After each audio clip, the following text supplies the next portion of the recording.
Hello everyone, welcome back to Dazzling Designers. நான் உங்கள் காயத்ரி.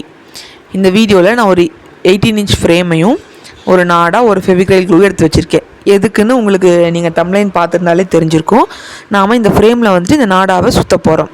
எதுக்குன்னு பார்த்தீங்கன்னா, நம்மளோட ஸ்டூடெண்ட்ஸ் நிறைய ப்ராப்ளம் வந்து என்கிட்ட சொல்லியிருக்கீங்க. ஸோ அதுக்கு மேஜர் சொல்யூஷனாக தான் நான் இதை கொண்டு வந்திருக்கேன். ஓகேங்களா? இப்படி 2 ரிங் இருக்கும் இல்லையா, அவுட்டர் ரிங் இன்னர் ரிங்குன்னு. ஸோ இன்னர் ரிங் எடுத்துக்கோங்க. என்னென்ன ப்ராப்ளம்ஸ், அது ஏன் நம்ம இது வந்துட்டு பண்ணுறோம் அப்படின்றத நான் உங்களுக்கு இந்த வீடியோட மிடில் சொல்கிறேன். இப்போது இந்த நாடாவை வந்துட்டு நம்ம ஃப்ரேமில் தான் சுற்ற போகிறோம். ஓகேங்களா? இது பண்ணுறதுனால நம்ம என்னென்ன மிஸ்டேக்ஸ் வந்து ரெக்டிஃபை பண்ண முடியுன்றதையும் நான் இந்த வீடியோ போக உங்களுக்கு நான் கிளியராக சொல்லிவிடுவேன். ஓகேங்களா? இப்போ இன்னர் ரிங் எடுத்துகிட்டு இப்போ ரிங்கோட உள்பக்கமாக, ஓகேங்களா, ரிங்கோட உள்பக்கமாக கொஞ்சம் அந்த ஃபெவிக்ரைல் க்ளூ வந்துட்டு போடுங்க. ஒரு 1 இன்ச்சுக்கு உள்பக்கமாகவும் கொஞ்சம் சைடில் அப்படி போடுங்க. ஒரு 1 இன்ச் டிஸ்டன்ஸுக்கு மட்டும் இந்த மாதிரி க்ளூ அப்ளை பண்ணிவிட்டு இந்த நம்மளோட கையால் அந்த க்ளூ வந்து எல்லா பக்கமும் படுற மாதிரி கொஞ்சம் தேய்ச்சி விட்டுக்கோங்க. தேய்ச்சி வச்சுட்டு இப்போ அந்த நாடாவை எடுத்துக்கோங்க. ஓகேவா? ஒரு கொஞ்சம் தூரத்துக்கு மட்டும் போட்டால் போதும். ஸ்டார்டிங் ஏரியாவில் மட்டும் போடுங்க.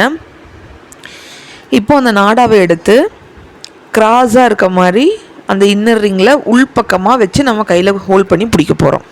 ஓகேங்களா? நம்ம இந்த ரிங்குக்கு வந்து நாடாக தான் சுற்ற போகிறோம். இது ஏன் சுற்றுறோம் அப்படின்றத உங்களுக்கு இந்த வீடியோ போக உங்களுக்கே தெரியும், நான் சொல்லிவிடுவேன். ஒரு மேஜரான ப்ராப்ளம்ஸ் 2-3 ப்ராப்ளம்ஸ் வந்துட்டு நம்ம இது இப்படி நாடாக சுற்றுறது மூலியமாக அதை ரெக்டிஃபை பண்ண முடியும். ஓகேங்களா? இப்போ நான் வைக்கிற மாதிரி பாருங்கள், நான் ஸ்ட்ரைட்டாக வைக்கலை, ஒரு கிராஸாக தான் வச்சுருக்கேன். பார்த்தீங்களா? அந்த மாதிரி கிராஸாக வச்சுட்டு க்ளூவில் நல்லா அமுத்தி விட்டுட்டு அந்த நாடாவை இப்போ உங்களோட லெஃப்ட் ஹேண்டை யூஸ் பண்ணி அந்த நாடாவை ஹோல்ட் பண்ணி பிடிச்சிட்டு டைட்டாக இழுத்து சுற்றுங்க. நல்லா ஹோல்ட் பண்ணி பிடிச்சிக்கோங்க. இல்லைன்னா நீங்கள் டைட்டாக இழுக்கும்போது அது என்ன ஆகும்னா உருகிட்டு வந்துடும். ஓகேங்களா? நல்லா அந்த லெஃப்ட் ஹேண்டில் பெருவிரலை வச்சு நல்லா அமுத்தி ஹோல்ட் பண்ணி பிடிச்சிக்கோங்க. ஓகேவா? அந்த க்ளூ இருக்கிற இடத்து வரைக்கும் நல்லா அமுத்தி பிடிச்சிக்கோங்க.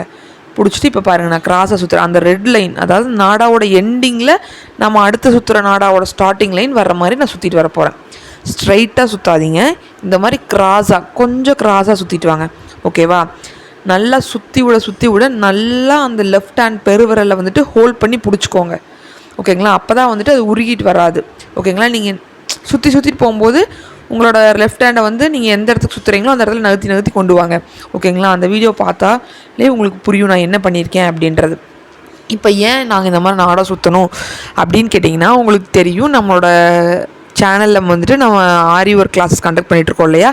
நம்மளோட ஸ்டூடெண்ட்ஸ் எல்லோரும் ஷேப்ஸ் ஒர்க் பண்ணி காட்டும் போது தான் எனக்கு வந்துட்டு ஒன்றா அவங்களுக்கு கிளாத் லூஸ் ஆகுது, இல்லைன்னா கிளாத் ரொம்ப டேமேஜ் ஆகுது, இல்லைன்னா என்ன சொல்கிறாங்கன்னு பார்த்தீங்கன்னா, எங்களால் ஃப்ரேமை வந்துட்டு ரொம்ப டைட்டாக ஃபிக்ஸ் பண்ண முடியல மேம் அப்படின்ற மாதிரி நிறைய ப்ராப்ளம் சொல்கிறாங்க.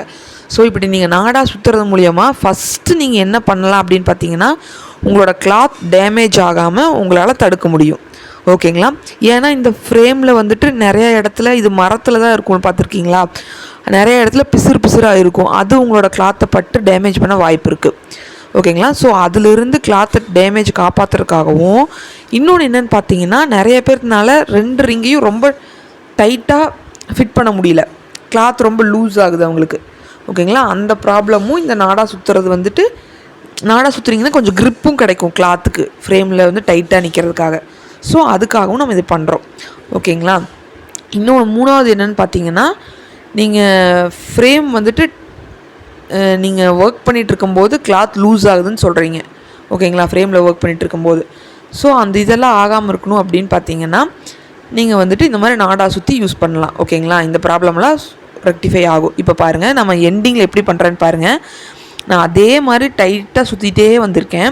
இப்போ எண்டிங் வரும்போது அந்த கொஞ்சம் கேப் இருக்கு இல்லையா, அந்த இடத்துக்கு மட்டும் அதே மாதிரி நம்ம ஸ்டார்டிங்கில் எப்படி க்ளூ அப்ளை பண்ணமோ அதே மாதிரி நான் க்ளூ அப்ளை பண்ணிக்கிறேன். ஓகேங்களா? க்ளூ அப்ளை பண்ணிவிட்டு அந்த எல்லா இடத்துலையும் படுற மாதிரி தேய்ச்சி விட்டுட்டு அந்த எண்டிங்லேயும் இதே மாதிரி சுற்றி கொண்டு வந்து முடிக்க போகிறேன். அப்புறம் நீங்கள் முடிக்கிற இடத்துல இன்னொன்று நீங்கள் என்ன பார்த்துக்கணும் அப்படின்னு பார்த்தீங்கன்னா, அந்த திக்னஸ் வந்துட்டு ஜாஸ்தி ஆகிடக்கூடாது. ஓகேங்களா? கரெக்டாக எந்த இடத்துல ஸ்டார்ட் பண்ணமோ அந்த இடத்துல வந்து முடிச்சிடணும். ஓகேங்களா? திக்னஸ் ஜாஸ்தி பண்ணிட்டீங்கன்னா என்ன ஆகும்னா, உங்களால் ஃப்ரேமை வந்துட்டு டைட் பண்ண முடியாமல் போயிடும். ஓகேங்களா? இந்த திக்னஸ் வந்து எல்லா இடத்துலையும் ஒரே மாதிரி இருக்கணும். ஒரே ஒரு லேயர் தான் நீங்கள் எல்லா பக்கமும் சுற்றிட்டு வந்துருக்கணும். ஓகேங்களா? நீங்கள் முடிக்கிற இடத்துல மட்டும் கொஞ்சம் கேர்ஃபுல்லாக பார்த்துக்கோங்க. இப்போ நீ வந்துட்டு கட்டரை யூஸ் பண்ணி கட் பண்ணிவிட்டு நீங்கள் வந்துட்டு கொஞ்சம் முன்னாடியே கட் பண்ணிக்கோங்க. கட் பண்ணிவிட்டு இந்த மாதிரி கிளாஸில் அந்த முடிக்கிற இடத்து வரைக்கும் திரும்பி பண்ணிவிட்டு அந்த திரும்ப எக்ஸஸாக அந்த கிளாத் இருக்கும், அதை வந்துட்டு திரும்பியும் கட்டரை வச்சு கட் பண்ணி எடுத்துருங்க. ஓகேவா? கட் பண்ணி எடுத்துகிட்டு அது க்ளூ வந்துட்டு காயணும் இல்லையா? ஸோ அதுக்காக என்னென்னா ஏதாவது ஒரு கிளிப் யூஸ் பண்ணி அந்த இடத்துல நீங்கள் வந்துட்டு டைட்டாக அந்த கிளிப்பை போட்டு வச்சுருங்க. ஒரு 2 to 3 hours வச்சுருங்க. அது அப்போவே செட் ஆகிடும். இந்த வீடியோ உங்களுக்கு பிடிச்சிருந்துச்சுன்னா லைக் பண்ணுங்கள். யூஸ்ஃபுல்லான ஆரி ஒர்க்ஸ் வீடியோ பார்க்குறதுக்காக நம்ம சேனலை சப்ஸ்கிரைப் பண்ணிக்கோங்க. உங்கள் ஃப்ரெண்ட்ஸ் யாராவது ஆரி ஒர்க் ஜாயின் பண்ணணும்னு நினச்சாங்கன்னா அவங்களுக்கு இந்த வீடியோவை ஷேர் பண்ணுங்கள். ஸ்க்ரீனில் தெரிகிற வாட்ஸ்அப் நம்பருக்கு காண்டாக்ட் பண்ணி உங்களோட ஆரி ஒர்க் சீட்ஸை நீங்கள் புக் பண்ணிக்கலாம். நம்ம ப்ளவுஸும் ஆர்டர் எடுத்து பண்ணி கொடுத்துட்ருக்கோம். இந்த வீடியோ பார்க்குற யாருக்காவது ப்ளவுஸ் போடணும் அப்படின்னா ஸ்க்ரீனில் தெரிகிற வாட்ஸ்அப் நம்பருக்கு காண்டாக்ட் பண்ணிக்கோங்க. நம்மக்கிட்ட கொரியர் கூட அவைலபிளாக இருக்குது. ஓகே, தேங்க்ஸ் ஃபார் வாட்சிங்.